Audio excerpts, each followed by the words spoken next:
White اب دبا ہوا ہے جی. Thank you mister speaker, time آپ نے دیا. میں نے صرف آپ کی توجہ دو چیزوں پہ کروانی ہے جو میں صبح سے سن رہی تھی، اور میں نے وہ اس لیے کروانی ہے کہ جو میں نے قرآن سے سیکھا وہ مجھے کچھ آج تھوڑا سا لگا کہ وہ مجھے بتا دینا چاہیے. شاید زندگی کا پتہ نہیں ہے آج ہے اور کل نہیں. میں نے قرآن سے یہ سیکھا کہ محمد صلی اللہ علیہ وسلم جب نماز پڑھ رہے تھے دوران، تو اللہ نے ان کو حکم دیا کہ اب تم خانہ کعبہ کی طرف منہ کر لو. ان کا پہلے جو منہ پڑھ رہے تھے نمازیں وہ جروسلم کی طرف تھیں، یعنی کہ مسجد اقصی. اور محمد صلی اللہ علیہ وسلم اتنے کائنڈ اور اتنے دنیا کے بہترین شخص ہیں جو آج تک نہیں ہیں، اور ہم ان کو میرا خیال ہے سمجھ نہیں سکے، اور ہم نے ان کو پریزنٹ بھی اچھے طریقے سے نہیں کیا، جو بڑی تکلیف ہوتی ہے. حضور صلی اللہ علیہ وسلم نے جب نماز صلات شروع کروائی تھی تو سب سے پہلے انہوں نے خانہ کعبہ کی طرف کیا. لیکن جب یہودیوں نے بہت اس طرح کیا تو ان یہودیوں کو خوش کرنے کے لیے انہوں نے نماز جو تھی جروسلم میں کر دی، کی طرف منہ کر کے کرنے لگے. اور جب یہ حکم آ گیا کہ آپ ابھی آج سے منہ خانہ کعبہ کی طرف کر لیں، تو مجھے یہ سمجھ آئی ہے کہ سن رب نے، اللہ سبحانہ تعالیٰ نے مسلمانوں کے درمیان اور یہودیوں کے درمیان یہ فیصلہ اسی قرآن کی ورس میں ہو گیا ہے.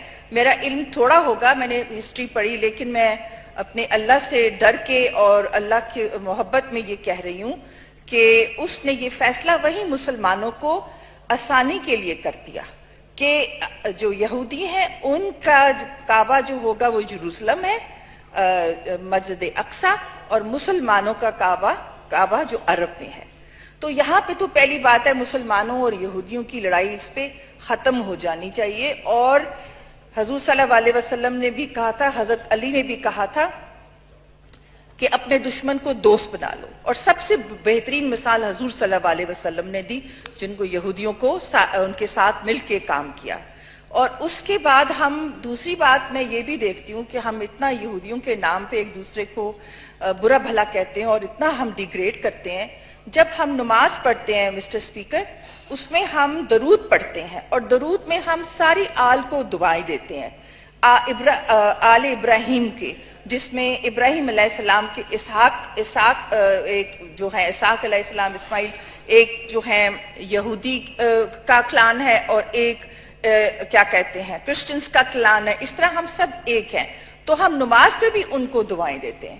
لیکن میں یہ سمجھتی ہوں کہ حضور صلی اللہ علیہ وسلم نے جو ہمیں سکھایا تھا ہم اس کی ریپریزنٹیشن بہت غلط طریقے سے کرتے ہیں. جس طرح ہمارے مولانا بھائی بول رہے تھے، اور جس طرح ہم کو یہ تو بہت بڑی ڈیوٹی ہے کہ آپ ایک ٹربائن پہن کر اور اس کے بعد بہت داڑھی اتنا موزانہ رکھ کے اور آپ حضور صلی اللہ علیہ وسلم کی کیا کہتے ہیں راہ پہ لوگوں کو لانے کے لیے کریں، تو وہ بہت تکلیف دہ بات تھی. میں صرف یہ کہنا چاہتی تھی کہ اگر یہ کہنا چھوڑ دیں ہم اور کچھ اور کے آ جائیں، اسی پر آ جائیں. اور آخری بات میں کہہ رہا ہے کہ حضور صلی اللہ علیہ وسلم بھی تو بنی اسرائیل سے تھے. سو اگر ہم تھوڑا سا اس پہ سب سوچ لیں کہ کوئی ایسا طریقہ ہو سکتا ہے کہ ہم مسلمان جو دنیا میں کٹ مر رہے ہیں برے طریقے سے، بچے سیریا میں، یمن میں جو حشر ہو رہا ہے، کوئی ایسا طریقہ کر سکتے ہیں ہمارے بھائی جنہوں نے یہ لے لیا ہے، ذمہ داری لے لی ہے اللہ کی راہ پہ لانے کے لیے، کسی طریقے سے ان مسلمانوں کو اللہ کی کوئی بھی قرآن کی کوئی بھی ورس نکال لیں جس میں مسلمان اور یہ سب جڑ سکتے ہو، خدا کے لیے وہ کچھ کر لیں تو انسان امن میں آ جائے گا. یہ جو پہلا قصہ ہوا ہے، مجھے لگتا ہے اللہ تعالیٰ نے پاکستان کو چنا ہے کہ دنیا میں امن اور پیس بنانے کے لیے. اب ساری دنیا کی نگاہیں ادھر آ گئی ہیں. سو میں اپنے کولیگ اور بہن بھائیوں سے کہنا چاہتی ہوں کہ اس پہ سوچیں اور مسلمانوں کو کٹ مرنے، جس طرح مسلمانوں کا خون اور بچوں کا خون کیا جا رہا ہے، کسی پہ بھی آ جائیں. جیسے محمد صلی اللہ علیہ وسلم نے بہت ساری ٹریٹیز بنائی تھی یہودیوں کے ساتھ، آپ بھی کوئی اس پہ سوچیں تاکہ ہمارے مسلمان بچے اور عورتیں جس طرح ماری جا رہی، جس طرح ظلم ہو رہا ہے، وہ کسی طریقے سے بچ جائیں. بہت شکریہ. Thank you.